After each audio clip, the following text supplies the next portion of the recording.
Hello guys, ഉച്ചക്കത്തെ duty കഴിഞ്ഞ് വന്ന് കടന്നൊരു കടത്താണ് ഇപ്പോൾ. ഇപ്പൊ നിങ്ങൾ പറയും യൂണിഫോം ഒന്ന് മാറ്റിയതാണ് കടക്ക. അതിനുള്ള നേരം നമുക്ക് ആകെ 2 മണിക്കൂറുള്ളൂ. ഈച്ചാ ഞാൻ വെള്ളം കുടിച്ചു, അത് എനിക്ക് നിർബന്ധമാണ്. എല്ലാ ഗൾഫാരും റൂമിലുണ്ടാവും ഇതേപോലത്തെ കുറെ ഐറ്റംസ്. ഇവിടുത്തെ ചൂടുകൊണ്ടാവണതാണ് ഇതൊക്കെ. എന്തില്ലെങ്കിൽ ഈ സാധനം എന്തായാലും കഴിക്കണ്ടാവും. അങ്ങനത്തെ ഒന്ന് നോക്കി വെച്ചോളൂ. അങ്ങനെ കടി പോകാൻ നമുക്ക് നേരമായി, കടി പോകാൻ നോക്കട്ടെ. ഇന്ന് നമ്മൾ നൈറ്റ് ഡ്യൂട്ടിക്ക് പോകാൻ നിൽക്കാണ്. ചൂടൊക്കെ കമ്മിയുണ്ട്. നമ്മളെ ഈ കട നിൽക്കുന്നത് ദഹൽ 2-ലാണ്. ഈ ഭാഗത്തൂടെ വരുമ്പോൾ നമ്മളെ കടയിലൊക്കെ ഒന്ന് കയറിക്കാണ്ട് ഒരു സലാനൊക്കെ പറഞ്ഞ് പോയിക്കൊണ്ടിരിക്കട്ടെ. നമ്മളെ കടയിലത്തെ ഡൈനിങ് സ്പേസ് വരുന്നത്. പിന്നെ ഈ സാധനം അറിയാത്ത അൻസന്മാരുണ്ടാവില്ല. പുതിയതായിട്ട് കിട്ടിയതാണ് ടാഗും കാര്യങ്ങളൊക്കെ. ഫുഡിന്റെ കട ആയതുകൊണ്ട് തന്നെ മാസ്കും തൊപ്പിയും ഇവിടെ അല്ലാതെ നിൽക്കാൻ പറ്റും. കട തുറന്നാൽ നമ്മളെ ബായിക്ക് ബ്രോസ്റ്റ് പൊടി ഇടുന്ന പണിയാണ്. ഇതാണ് നമ്മളെ കടയിലത്തെ ഏറ്റവും അഫോർഡബിൾ ആയിട്ടുള്ള ടിസ്റ്റർ സാൻഡ്വിച്ച് എന്ന് പറയുന്നത്. ഇത്ര റിയാലുള്ളൂ. ഏറ്റവും കൂടുതൽ നമുക്ക് പോണ സൈറ്റ് എന്താണ് ഇത്? നമുക്ക് 2 ഓർഡർ വന്നതാണ്. ഇതാണ് നമ്മളെ ആശാന് സാഹുല്. ഇവനെ അറിയാത്ത വണ്ടൂരാരുണ്ടാവില്ല. ഞാൻ വന്നിട്ട് കടപ്പാടം പോയൊരു പാവണി ചങ്ങായി. അങ്ങനെ കുറെയൊക്കെ സാധനം കസ്റ്റമർക്ക് കൊടുത്തുകൊണ്ട് നമുക്ക് അടക്കാനുള്ള സമയമായിക്കൊണ്ടിരിക്കും. 2 മണിയായി നമ്മൾ അടക്കും. പിന്നെ കണക്കൂട്ടലും കാര്യങ്ങളും ഒക്കെ നോക്കണ പരിപാടിയാണ്. അതൊക്കെ വിട്ട് കഴിഞ്ഞാൽ പിന്നെ കട അടച്ച് നമ്മൾ റൂമൊക്കെ എത്താനുള്ള പരിപാടിയാണ് നോക്കുക. ഈ സാധനം പുതിയതായതുകൊണ്ട് ഇടക്കിടക്ക് മറക്കുകയാണ് ഈ സാധനം നെക്കാൻ.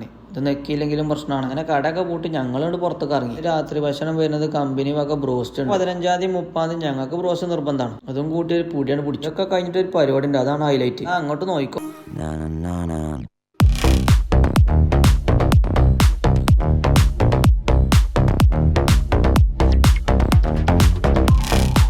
ഇന്നൊക്കെ ഇത്ര ഉള്ളൂ. Okay, by.